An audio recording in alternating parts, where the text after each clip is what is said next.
Hi, I'm Matty. In this video we're going to build and test two inverting op-amp circuits using the LM358 op-amp. I won't go too deeply into the maths here. All the theory, calculations, circuit diagrams are covered step by step in the blog post linked in my video description. This video is purely about wiring the circuits and seeing how they behave in the real world. Here's the first circuit diagram we're working from. This is the classic inverting amplifier with the non-inverting input tied directly to ground. First, let's power up our op-amp. Our 5-volt supply goes to pin 8.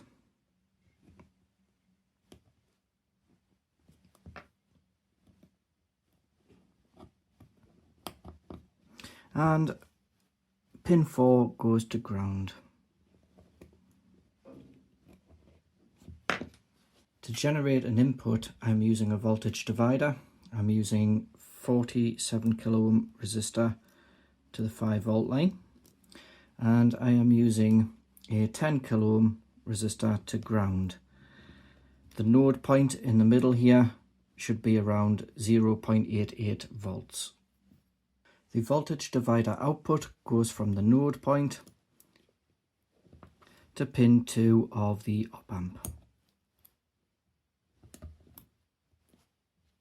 I then use a 100 kilo ohm resistor from pin 1 to pin 2, and this creates our inverting input. Finally, we want to connect our ground rails, and now we can set our measurement points, one of which is always going to be the ground rail, one is going to be the output, and one at the input of the voltage divider.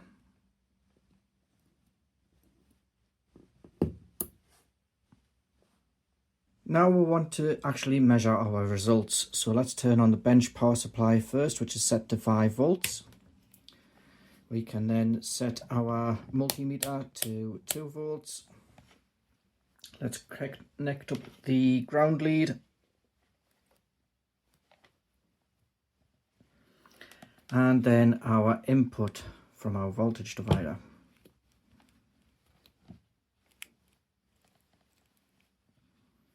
And we can see we roughly get 0.8 volts, which is almost what we calculated theoretically.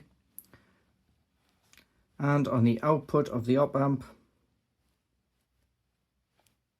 we're getting next to 0, which is also what we calculated.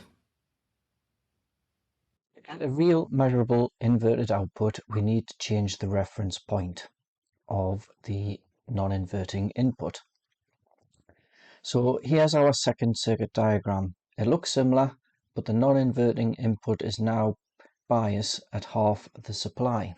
Instead of grounding the non-inverting input, we're going to bias this at 2.5 volts. So I'm going to create a separate voltage divider, which I wasn't shown on the circuit diagram. And we're going to use two 10 kilo ohm resistors. And I'm going to connect to my ground rails. The pin 3 will directly connect to this node point, which will be at 2.5 volts. Next, I want to connect the 5-volt rail to pin 8.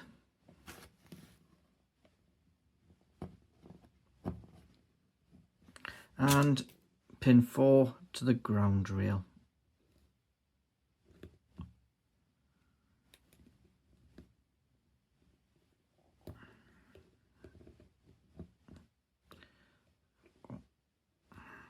For the inverting input, I'm also going to create a voltage divider, again using two 10 kilo ohm resistors.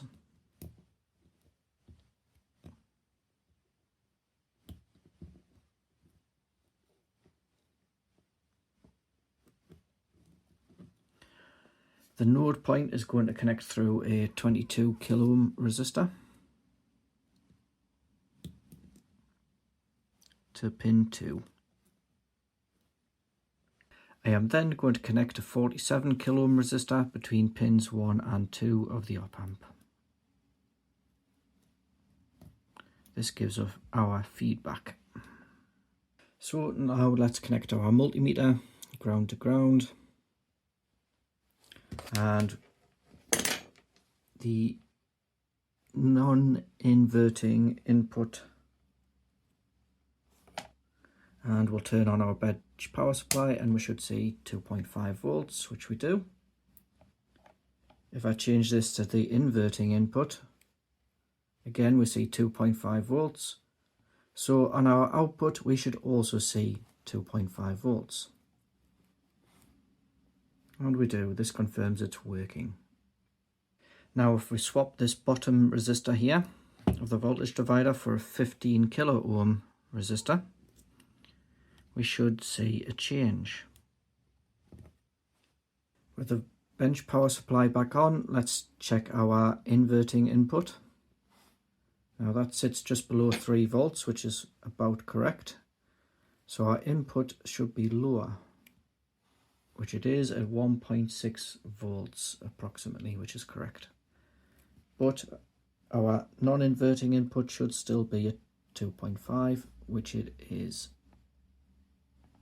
Now if we swap the 15 kilo ohm resistor to the top position, we should see the opposite effect.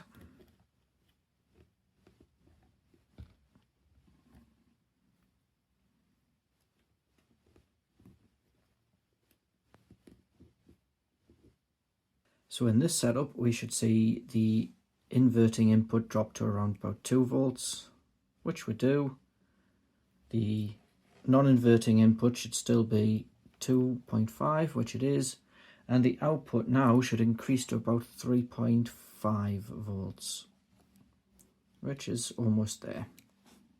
So with these circuits you can clearly see the inversion taking place. When the input goes down, the output goes up.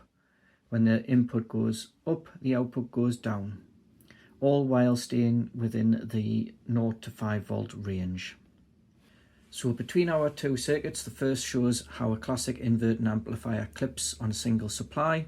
The second shows the correct way to get a working inverting amplifier using biasing.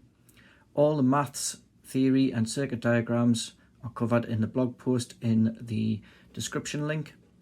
In the next video I'll be looking at non-inverting op amps. Really hope you've enjoyed this video. Thanks for watching.